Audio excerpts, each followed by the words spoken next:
Cara, olha, eu não costumo contar isso pra todo mundo porque, sei lá, as pessoas acham que é história de pescador, ou que a gente tinha bebido demais.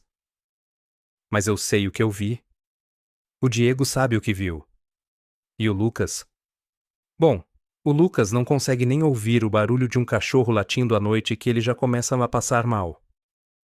Se você acha que o interior é só paz e grilo cantando, você não tem noção do que o silêncio da roça esconde quando chega a quaresma. A gente foi para a fazenda do pai do Diego, lá perto de Itabuna, para passar uns dias. Era março de 2014. Logo que a gente chegou, o clima já estava esquisito. Sabe quando você entra num lugar e parece que o ar tá mais grosso? Que você tá sendo vigiado por cada árvore? O caseiro, o seu Tião, tava com uma cara de enterro. Ele nem olhou na nossa cara direito, só falou: Ó, depois das 6, ninguém pisa fora da varanda. Os bichos tão sumindo e a coisa tá feia. O João, que você sabe como é, né? Brincalhão pra caramba, já mandou um: Ih, seu Tião, tá com medo de lobisomem, é? O velho nem riu. Só entrou pra casinha dele e trancou a porta. Naquela semana, 3 bezerros sumiram. E não foi sumiço de ladrão não, porque a gente achou um deles depois. Cara, o bicho tava aberto. Mas não parecia corte de faca. Parecia que algo tinha rasgado o couro dele como se fosse papel de seda. E os cachorros da fazenda, que são uns vira-latas brabos, passavam o dia encolhidos, debaixo da caminhonete, ganindo baixinho. Era madrugada de quinta para sexta-feira. A gente estava na sala, o João tentando fazer o Lucas parar de tremer com as histórias de terror que ele mesmo contava. De repente, o som parou. Não, você não tá entendendo. Não foi só a gente que parou de falar. O mato parou. Os grilos, as corujas, tudo mudo. E aí veio o som. Puta que pariu! Vocês ouviram isso? O Lucas cochichou, branco como uma vela. Era um som de madeira quebrando lá no curral. E depois, um barulho de metal batendo. Como se algo tivesse tentando abrir a porteira, mas sem ter mãos para isso. O Diego, querendo dar uma de dono da casa, pegou a lanterna e uma espingarda de chumbinho, que não matava nem passarinho direito.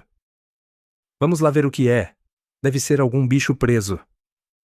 O João foi na frente, rindo de nervoso, e eu fui logo atrás.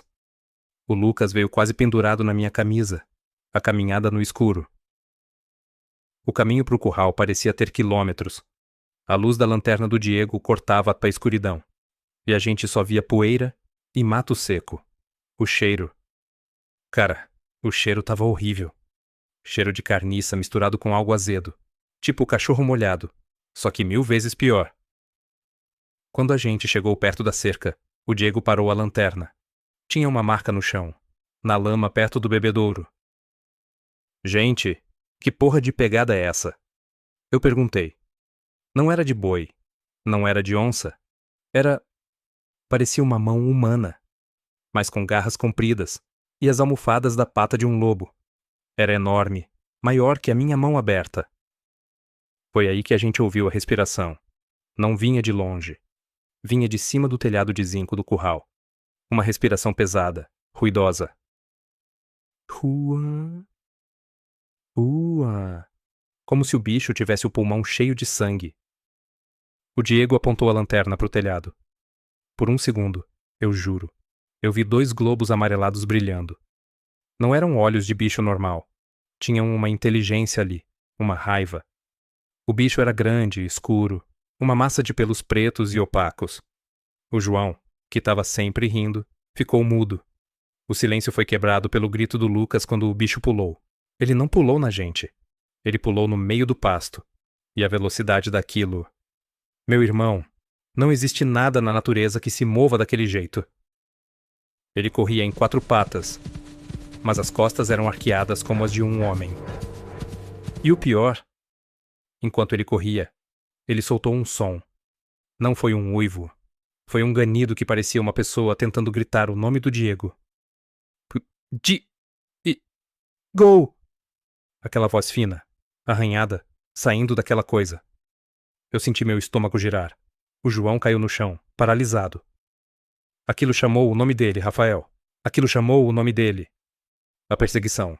Corre! Corre pro casarão agora! O Diego gritou. A gente saiu em disparada. Eu sentia meus pés batendo no chão e o coração na garganta. Atrás da gente, eu ouvia o mato seco estalando. O bicho estava brincando com a gente. Ele passava pela nossa esquerda, depois pela direita, rápido demais para a lanterna acompanhar. Em um momento, eu tropecei numa raiz e caí. O Lucas nem olhou para trás, mas o Diego parou. Quando eu levantei a cabeça, eu vi a sombra dele a uns 10 metros. Ele estava em pé, em 2 patas. Devia ter uns 2 metros de altura. O focinho era curto, mas a boca era cheia de dentes sobrando, como se não coubessem na mandíbula. Ele soltou um rosnado que vibrou no meu peito. Eu senti o hálito quente de carne podre vindo dele. O Diego deu um tiro pro alto com a espingardinha, e o barulho assustou a coisa por meio segundo. Foi o tempo da gente levantar e voar para dentro, da varanda do casarão. A gente trancou a porta de madeira maciça e empurrou o buffet de jacarandá na frente. O Lucas estava num canto, tendo uma crise de pânico, e o João estava vomitando de tanto medo. Ficamos ali, no escuro, ouvindo. Lá fora, a coisa começou a andar em volta da casa. Dava para ouvir as unhas dele riscando a parede de reboco. Ele subiu na varanda. A gente ouvia os passos pesados na madeira. Ele parou na frente da porta. Houve um silêncio de uns 2 minutos, que pareceu uma eternidade. Aí, ouvimos 3 batidas leves na porta. Toque, toque, toque. E uma voz. Exatamente igual à voz do seu Tião, o caseiro, disse lá fora. Meninos, abre aqui. Eu vi o bicho fugindo. Tá seguro agora. Abre aqui pro velho. O Diego ia chegando perto da porta, mas eu segurei o braço dele. Olha o pé dele, Diego.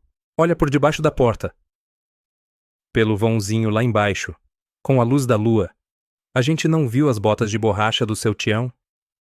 A gente viu aqueles pelos pretos e aquelas garras sujas de terra e sangue. O bicho percebeu que a gente sabia. Ele soltou um urro de ódio que estremeceu os vidros das janelas e começou a socar a porta com uma força bruta. A madeira começou a rachar.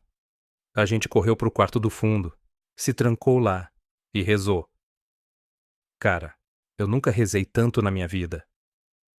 Quando o sol começou a nascer, o barulho parou. A gente saiu do quarto umas 8 da manhã, quando o seu Tião de verdade bateu na janela chamando a gente para o café. A porta da frente estava toda destruída, cheia de marcas de garra profundas, como se um urso tivesse tentado entrar.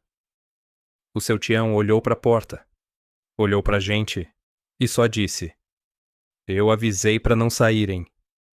A gente foi embora naquela mesma manhã. Não pegamos nem todas as nossas roupas. No caminho de volta, o Diego estava dirigindo em silêncio quando o João, que estava no banco de trás, achou algo. No tapete do carro, tinha um tufo de pelo preto, grosso e comprido, e um cheiro. O mesmo cheiro de carniça daquela noite. O problema é que as janelas do carro ficaram fechadas o tempo todo. E o bicho nunca entrou na casa. Até hoje, quando chega a quaresma, o Diego não atende o telefone. E eu? Bom, eu nunca mais piso em fazenda nenhuma. Porque eu sei que aquela coisa não é a única que existe. Após tantos anos, eu fiquei ouvindo relatos de uma coisa muito parecida com aquela. De várias pessoas, a descrição é quase sempre idêntica, com a simples diferença de que a coisa não imita a voz de ninguém. Eu sei. Hoje eu sei 100% embora já estivesse óbvio. Aquela coisa era um lobisomem, não sei como ele imitou a voz do seu Tião. Talvez fosse um de pacto. Mas aquela noite, que ainda me atormenta pois eu não consigo esquecer, me confirmou algo. Há mais coisas entre o céu e a terra do que podemos imaginar. Se gostou do vídeo, peço que por favor deixe o seu like, seu comentário. Se possível, compartilhe este vídeo com quem gosta desse tipo de história. E inscreva-se no canal. Isso não vai te custar nada mais. Vai me ajudar muito. Esse foi o vídeo. Boa noite. Deus os abençoe. E até o próximo. Mas até.